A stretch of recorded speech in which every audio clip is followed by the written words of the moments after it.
Hi hello welcome back to our channel. ഇന്ന് നമ്മൾ നല്ല അടിപൊളിയായിട്ടുള്ള ഒരു അച്ചാറിൻ്റെ റെസിപ്പിയുമായിട്ടാണ് കേട്ടോ വന്നിരിക്കുന്നത്. അപ്പോൾ നമ്മളിന്ന് തയ്യാറാക്കാൻ പോകുന്നത് ഉണക്ക മീൻ കൊണ്ടുള്ള ഒരു അച്ചാറാണ്. ഉണക്ക തെരണ്ടിയാണ് നമ്മൾ അതിനായിട്ട് എടുത്തിരിക്കുന്നത് കേട്ടോ. അപ്പോൾ നമുക്ക് വീഡിയോയിലോട്ട് പോയാലോ. ആദ്യം തന്നെ നമ്മളിവിടെ ഒരു 1/4 കിലോളം തിരണ്ടി മീനാണ് കേട്ടോ എടുത്തിരിക്കുന്നത്. അത് ചെറിയ പീസസ് ആക്കി ആദ്യം തന്നെ കട്ട് ചെയ്ത് നല്ലതുപോലെ ഒന്ന് കഴുകി കുറച്ച് സമയം ഒന്ന് വെള്ളത്തിലിട്ട് എടുത്ത് വെച്ചിട്ടുണ്ട്. ഇനി അതിലേക്ക് പൊടികൾ ചേർത്ത് കൊടുക്കാം. ആദ്യം തന്നെ മഞ്ഞൾപ്പൊടി ചേർത്ത് കൊടുക്കുന്നുണ്ട്, പിന്നീട് കുരുമുളക് പൊടി, പിന്നെ ഒരു 2 ടേബിൾ സ്പൂണോളം മുളക് പൊടിയും കൂടെ ചേർത്ത് നല്ലതുപോലെ ഒന്ന് മിക്സ് ചെയ്ത് കുറച്ച് സമയം ഒന്ന് ഫ്രിഡ്ജിൽ വെച്ച് സെറ്റാക്കി എടുക്കുന്നുണ്ട് കേട്ടോ. ഇനി അതിലേക്ക് വേണ്ട പച്ചമുളകും ഇഞ്ചിയും വെളുത്തുള്ളിയും കറിവേപ്പിലയൊക്കെ ചെറുതായിട്ട് അരിഞ്ഞ് വെക്കുന്നുണ്ട്. ഇനി നമ്മൾ മാരിനേറ്റ് ചെയ്ത് വെച്ചിരിക്കുന്ന മീനൊന്ന് പൊരിച്ചെടുക്കുകയാണ് കേട്ടോ വേണ്ടത്. ഞാനിവിടെ നല്ലെണ്ണയിലാണ് കേട്ടോ പൊരിച്ചെടുക്കുന്നത്. അപ്പോൾ നല്ലെണ്ണയിൽ നമ്മൾ പൊരിച്ചെടുക്കുമ്പോഴേക്കും നമ്മുടെ അച്ചാർ കൂടുതൽ നാളിരിക്കാനായിട്ടുള്ള ചാൻസ് ഉണ്ട് കേട്ടോ. അങ്ങനെ മീൻ പൊരിക്കാനായിട്ട് ആവശ്യത്തിനുള്ള നല്ലെണ്ണ ഒഴിച്ചു കൊടുക്കുന്നുണ്ട്. നല്ലെണ്ണ നല്ലതുപോലെ ഒന്ന് ചൂടായി കഴിയുമ്പോഴേക്കും നമ്മൾ മാരിനേറ്റ് ചെയ്ത് വെച്ചിരിക്കുന്ന മീൻ കഷ്ണങ്ങൾ ഇട്ട് നല്ലതുപോലെ ഒന്ന് മൂപ്പിച്ചെടുക്കുന്നുണ്ട് കേട്ടോ. അപ്പം ഒരുപാട് അങ്ങ് ക്രിസ്പി ആയിട്ടൊന്നും മൊരിച്ചെടുക്കണ്ട, ഏകദേശം ഒന്ന് നല്ലതുപോലെ ഒന്ന് ഫ്രൈ ആയി ഇരുന്നാൽ മതി കേട്ടോ. ഉപ്പുമീൻ ആയതുകൊണ്ട് തന്നെ നമ്മൾ മാരിനേറ്റ് ചെയ്യുമ്പോഴും അച്ചാറിടുമ്പോഴും ഒന്നും അതിലേക്ക് ഉപ്പ് ആഡ് ചെയ്യേണ്ട ആവശ്യമില്ല കേട്ടോ. ആവശ്യമെന്ന് തോന്നിയാൽ മാത്രം നമ്മൾ അഡീഷണൽ ആയിട്ട് ഉപ്പ് ചേർത്ത് കൊടുത്താൽ മതി. കൂടുതലും നമ്മൾ അഡീഷണൽ ആയിട്ട് സോൾട്ട് ആഡ് ചെയ്യേണ്ട ആവശ്യമേ വരുന്നില്ല. ഇതിനകത്ത് ആവശ്യത്തിന് ഉപ്പ് ഉണ്ട് കേട്ടോ. അപ്പോൾ അത് നോക്കിയിട്ട് വേണം നമ്മൾ അതിനകത്തോട്ട് ആഡ് ചെയ്ത് കൊടുക്കാൻ.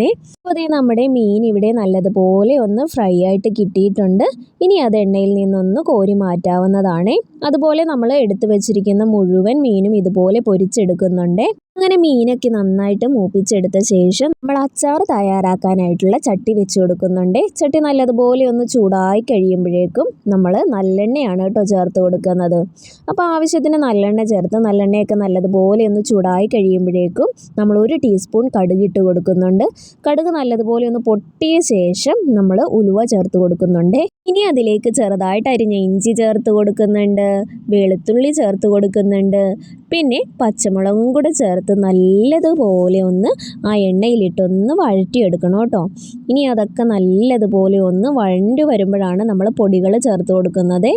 അങ്ങനെ ദേ നമ്മുടെ വെളുത്തുള്ളിയൊക്കെ നല്ലതുപോലെ ഒന്ന് വഴണ്ടി കിട്ടിയിട്ടുണ്ട്. ഇനി അതിലേക്ക് 2 ടീസ്പൂണോളം മുളക് പൊടി ചേർത്ത് നല്ലതുപോലെ ഒന്ന് മിക്സ് ചെയ്തെടുക്കുന്നുണ്ട്. ഈ ഒരു ടൈമിൽ തന്നെ നമ്മൾ കുറച്ച് കറിവേപ്പിലയും കൂടെ ഇതിലേക്ക് ആഡ് ചെയ്ത് കൊടുത്ത് നല്ലതുപോലെ ഒന്ന് മിക്സ് ചെയ്തെടുക്കുന്നുണ്ട് കേട്ടോ. ഇനി നമ്മൾ വിനാഗിരിയാണ് ആഡ് ചെയ്ത് കൊടുക്കുന്നത്.